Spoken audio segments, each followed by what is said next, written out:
गाड़ी लुधियाने के स्टेशन पर रुकी तो डब्बे में एक मोटा ताज़ा लाला हाँफता हुआ दाखिल हुआ। कुल्ली उसका सामान रखने लगा। लाला ने धोती कुर्ता पहन रखा था। उसने लड़ झगड़ कर कुल्ली को रुखसत किया और राम राम करता अपनी सीट पर विराजमान हो गया। महाराज, आप कहाँ जा रहे हैं? मैं तो दिल्ली जा रहा हूँ। ये कुल्ली तो लूटते हैं मुसाफरों को। बहुत जल्द मुझे एहसास हो गया कि इस हिंदू लाले ने अखबार में मेरी तस्वीर नहीं देखी।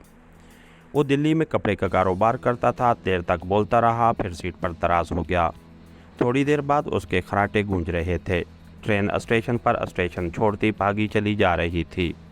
अम्बाला गुजर गया। मेरठ छावनी पर मैं चौंकना हो गया। हिंदू लाले ने खिड़की खोलकर बाहर किसी छाबड़ी वाले को आवाज़ दी और उससे कचौरियाँ लेकर खाने लगा।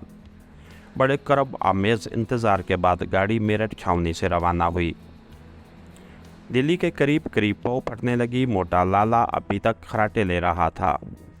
दिल्ली आया तो दिन काफ़ी निकल आया। एक बार फिर मैं भारत के दारुल हुकूमत में दाखिल हो रहा था, जहाँ से मैं जान बचाकर बड़ी मुश्किल से भागा था। ट्रेन प्लेटफार्म पर रुकी तो मैं मुसाफरों के हजूम में घुस गया और गेट की तरफ बढ़ने लगा, जहाँ लोगों का काफ़ी रश था। गेट से निकलकर लापी में से गुजर रहा था कि मेरी निगाह सतून के पास खड़े कमीज़ पतलून वाले एक दुबले पतले आदमी पर पड़ी, जो शक्ल से ही CID का आदमी लगता था। मैं सुकून से चलता गया। अभी मैं लाबी की सीढ़ी से दूर ही था कि पीछे से किसी ने मेरे कांधे पर हाथ रख कर कहा, महाशय जी, कहाँ से आ रहे हो? मैंने मुड़कर देखा, वही आदमी था। मैंने बड़ी खंदा पहचानी से उसे प्रणाम करते हुए कहा, मेरठ से आ रहा हूँ महाराज, वहाँ कांग्रेस कमेटी की मीटिंग थी। वो ज़ेरे लब मुस्करा रहा था। बोला, महाराज ज़रा मेरे साथ चलें, वो सामने वाले कमरे में यासा की कांग्रेस कमेटी के लीडर साहब ने आपको बुलाया है। मैंने सामने वाले कमरे की तरफ देखा। वहाँ एक सिख फौजी खड़ा हमारी तरफ देख रहा था। एक पल के लिए मेरे जिस्म में सर्द सी लहर दौड़ गई। सिख फौजी ऊंचा लंबा जवान था। वो हमारी तरफ बढ़ा। CID वाले ने उसकी तरफ देखकर कहा, सरदार जी, मेरी आंखें धोखा नहीं खा सकती। ये महाशय जी वही हैं जिसकी आपको तलाश है। उसे अंदर ले चले। मैं इन दोनों के दरमियान बेबस सा होकर रह गया। उससे पहले कि मैं कोई एक्शन करता, वो मुझे धकेल कर कमरे में ले गए। सिख फौजी ने मेज़ की दराज से अखबार निकाला तो मेरी जान हवा हो गई। वो कभी अखबार में छपी हुई तस्वीर और कभी मेरी तरफ देखता। अचानक वो कुर्सी से उठा। उसने पिस्तौल निकालकर मेरी तरफ तान लिया और गरजदार आवाज़ में बोला, बह जा ओए थे सरदार जी, मेरा इनाम। नाम भूल जाना। CID वाले का कहने लगा, तुम बाहर जाओ ओए। सिख फौजी ने उसे झड़क कर कमरे से निकाल दिया। फिर मेरी तरफ घूरते हुए रिसीवर उठाया और कोई नंबर मिलाने लगा। गले में पड़े हुए मुकद्दस नक्श को आजमाने का वक्त आ गया था, क्योंकि मैं जेब से जहरीला सुगार निकाल कर नहीं सुलगा सकता था। वक्त बहुत कम था। अगर उसने फ़ोन पर कंपनी कमांडर को इतला कर दी तो फ़ौज का पूरा दस्ता यहाँ आ जाएगा।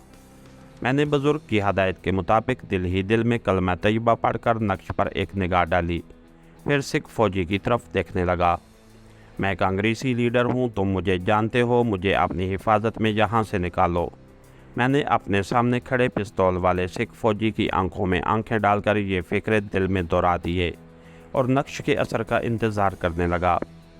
अचानक सिख फौजी के चेहरे पर तासुफ और मलाल का तासुर उभरा। उसने पिस्तौल मेज़ पर रख दिया और मेरा हाथ अपने हाथ में थामकर बोला, महाशय जी, मुझे क्षमा कर दे। मेरे आदमी से गलती हो गई। भला आपको कौन नहीं जानता? दरअसल आपकी शक्ल उस पाकिस्तानी जासूस से बहुत मिलती जुलती है जिसकी हमें तलाश है। आइए, मेरी गाड़ी आपको छोड़ आती है। मैं उसे अपनी नज़रों से ओझल नहीं होने दे रहा था। वो मुझे साथ लेकर फौजी ऑफिस से बाहर आ गया। वो बड़े अदब और एहतराम के साथ मेरे हमरा चल रहा था। हिंदू CID वाले ने जब ये मंजर देखा तो हैरत से हमारा मुंह तकता आगे बढ़ा ही था कि सिख फौजी ने कहा, बंदा बंदा देख लिया कर। एक तरफ फौजी जीप खड़ी थी। उसने मुझसे पूछा, महाशय जी, आप कहाँ जाएंगे? मैंने ख्वाजा निज़ामुद्दीन का नाम ले दिया। मुझे मालूम था कि वहाँ से नई दिल्ली का रेलवे स्टेशन दूर नहीं है। اور ویسے بھی یہ مسلمانوں کی بستی تھی اور وہاں مجھے کچھ دیر کے لیے پناہ مل سکتی تھی۔ سکھ فوجی نے ڈرائیور کو حکم دیا کہ خواجہ نظام الدین کی بستی میں چھوڑ کر آئے۔ سکھ فوجی نے بڑے احترام سے مصافحہ کیا۔ میں نے اس کی آنکھوں میں آنکھیں ڈال کر دل میں اسے مخاطب کر کے کہا، میرے جاتے ہی بھول جاؤ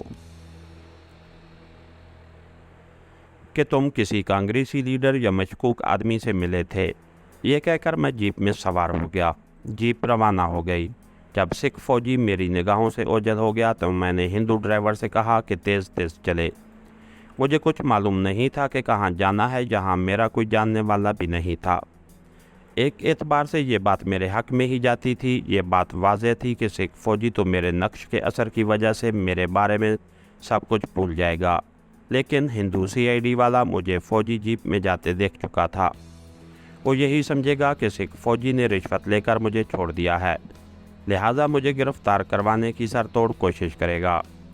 اس طرح ایک تو اس کی ترقی ہوگی اور 5000 روپے انعام بھی ملے گا۔ ظاہر جب فوجی جیپ مجھے چھوڑ کر واپس جائے گی تو وہ ڈرائیور سے ضرور پوچھے گا کہ مجھے کہاں چھوڑ کر آیا ہے، اور پھر وہ ملٹری پولیس کو لے کر وہاں پہنچ جائے گا۔ یہ بھی ہو سکتا تھا کہ مجھے فوجی جیپ میں جاتا دیکھ کر اس نے ریلوے اسٹیشن سے کسی قریبی فوجی دفتر میں فون کر دیا ہو اور سپاہی میری تلاش میں نکل چکے ہوں۔ صورتحال خاصی نازک تھی۔ جیپ بستی نظام الدین میں داخل ہوئی تو میں ڈرائیور کو غلط راہ پر ڈالنے کے خیال سے ایک ہوٹل کے سامنے اتر گیا۔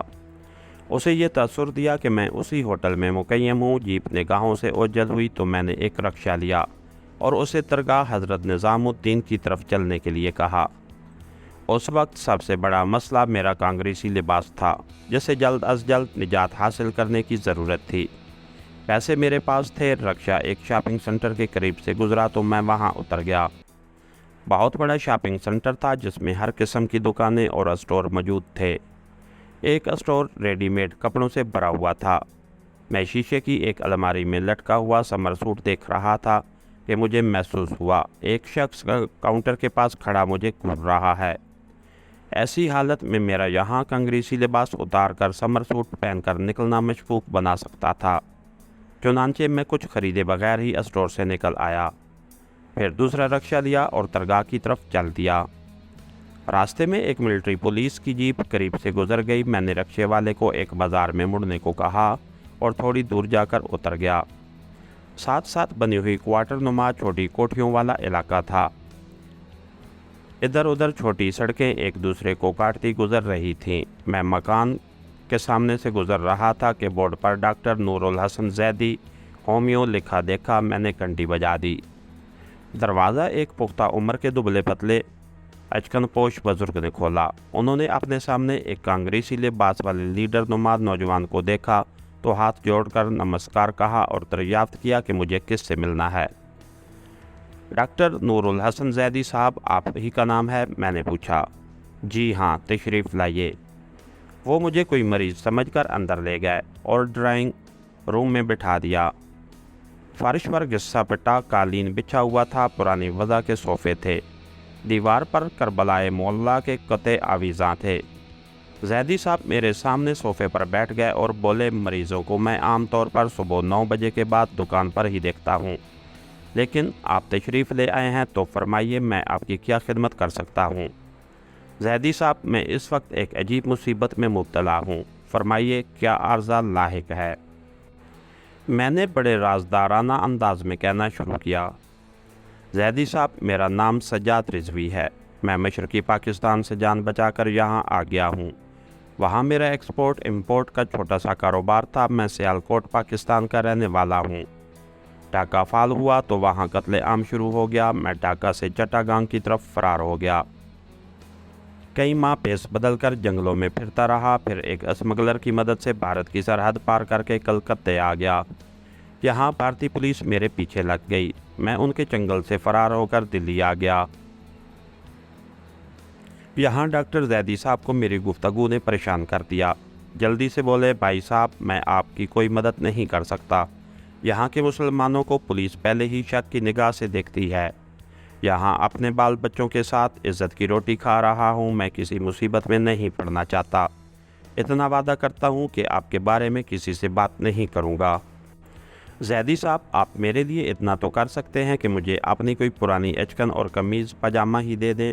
मैं इस कांग्रेसी लिबास से छुटकारा चाहता हूँ। ज़ैदी साहब दूसरे कमरे में गए और थोड़ी देर बाद एक निस्वारी रंग की पुरानी एचकन और कुर्ता पजामा लिए वापस आ गए। इस गुसल खाने में जाकर कपड़े तब्दील कर लीजिए। मैंने गुसल खाने में जाकर लिबास तब्दील किया। अपनी ख़ास चीज़ें यानी V2 गोलियों का पैकेट और भारतीय करेंसी रुमाल में लपेटकर उसी तरह अपनी कमर के गिर्द बांधी। जहरीला सुगार अचकन की जेब में डाला और बाहर आ गया। कांग्रेसी कपड़े मैंने लपेट रखे थे। उन्होंने कहा उन्हें साथ ही ले जाएं तो मेहरबानी होगी, और हाँ, बराए खुदा किसी से मेरा जिक्र ना कीजिएगा। उन्होंने कांग्रेसी कपड़े एक लिफाफे में डालकर मेरे हवाले किए। मैंने उनका शुक्रिया अदा किया और मकान से निकल आया। यहाँ से मैंने एक बार फिर रक्शा पकड़ा और सीधा दरगाह हज़रत निज़ामुद्दीन पहुँच गया। रास्ते में एक वैरान मकाम पर मैंने चलते रक्शे से लिफाफा झाड़ियों में फेंक दिया। दरगाह पर बड़ी रौनक थी। अंदर से कवाली की आवाज़ आ रही थी। ज़ायरीन और अकीदतमंदों का हजूम था। मैंने बाहर से चंद हार खरीदे और दरगाह शरीफ पर जाकर चढ़ाए। फिर चारों तरफ गहरी निगाह डालता हुआ अकबी दरवाजे से कब्रिस्तान में आ गया। यहाँ हज़रत अमीर खुसरो की कब्र पर फातिहा पड़ी। माहौल का गहरी नज़र से एक बार फिर जायज़ा लिया। एक आदमी मिर्ज़ा गालिब की कब्र पर फातिहा पढ़ रहा था। उसने मेरी तरफ घूर कर देखा। मैं देवड़ी में से गुजरकर वापस दरगाह में आ गया। उस आदमी पर मुझे शुबा हुआ कि वो CID का आदमी है। यहाँ कवाली हो रही थी। मैं भी दूसरे लोगों के साथ एक तरफ दीवार से लगकर बैठ गया। मेरी निगाहें कब्रिस्तान वाले दरवाजे पर लगी हुई थीं। मुझे यकीन था कि अगर वो CID का आदमी है तो मेरे पीछे ज़रूर आएगा। इसके साथ ही हमारी आज की एपिसोड का इख्तिताम हुआ। कहानीगर चैनल को लाइक कीजिए, सब्सक्राइब कीजिए और बेल आइकन को प्रेस कर दीजिए ताकि हर आने वाली नई वीडियो आप तक बर वक्त पहुँच सके। शुक्रिया।